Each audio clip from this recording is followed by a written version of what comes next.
Maybe Maryem, if you're still present, you can tell us about the human rights situation. You have already mentioned a lot of the occasions that happened where clear violations there are. Maybe you can tell us some more, and about maybe journalists, about demonstrations, what do Sahrawis face when they decide to participate? Yeah.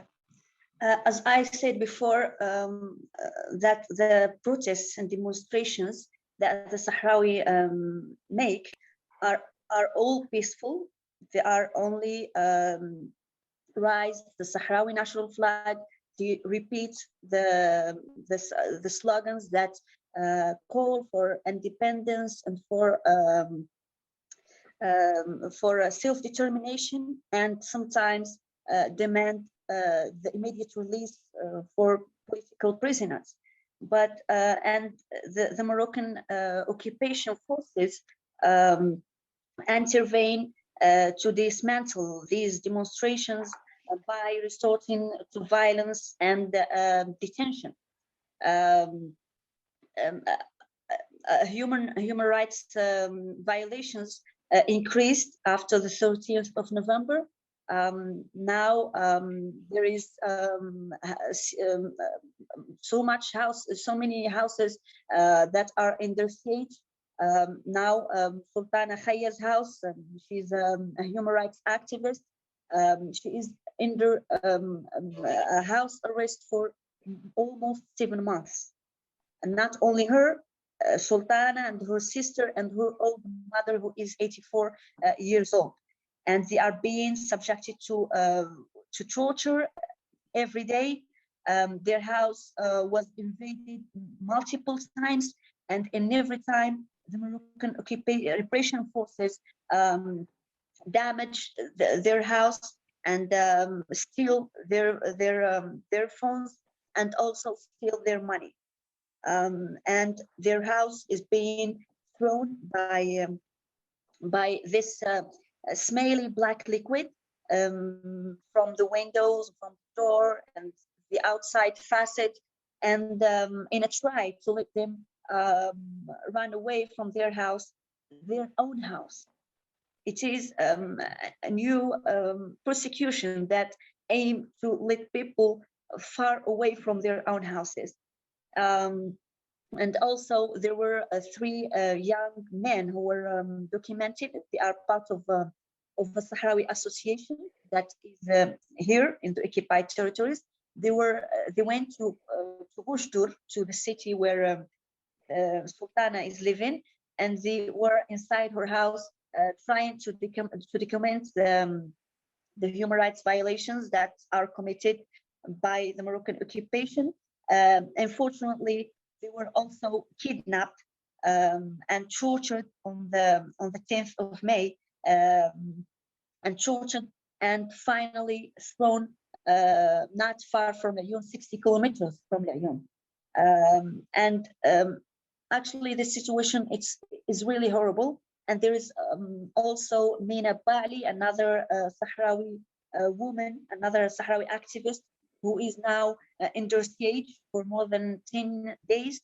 And she is our neighbor, actually, and we tried to visit her many times, but we couldn't, because all the streets that are leading to Mina's house are surrounded by the police.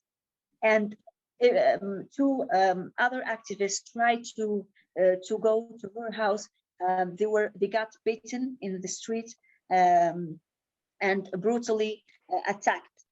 And also Maryem Bouhella house was invaded twice at the same night.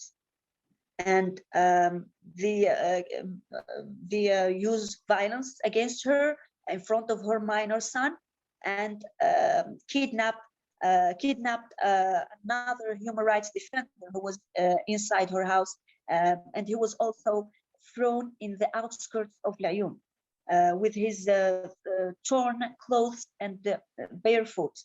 And also there is a wave of detentions of minors.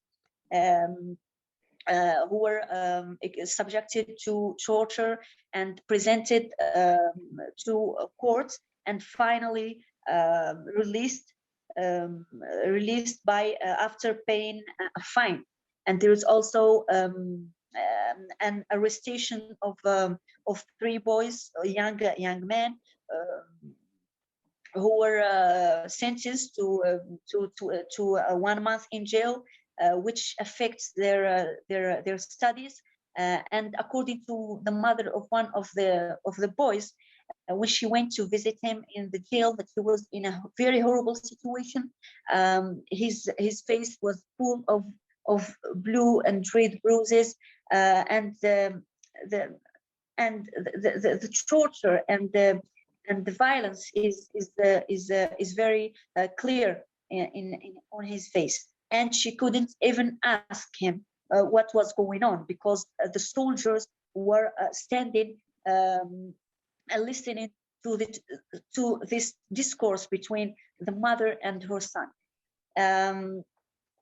Actually, the crimes that are committed by the Moroccan occupation are getting worse and worse.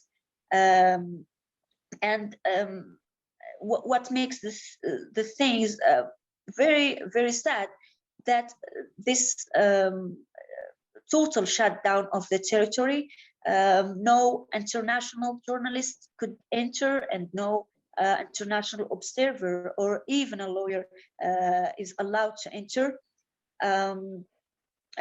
or even report about the human rights violations, or even interview the victim face to face. So it's very, very sad and horrible situation that increased after the assumption of war. We are only calling for an international protection for the Sahrawi civilians that are in the occupation, because we are sure that there will be more reprisals against the Sahrawis in general, and Sahrawi activists specifically. Yes, we can just assume that the more Morocco comes under pressure, which we can see in the recent news, the more they act irrational. And also a big issue in that regard, that your rights aren't protected as activists, as Sahrawi people, is that the MINURSO, one of the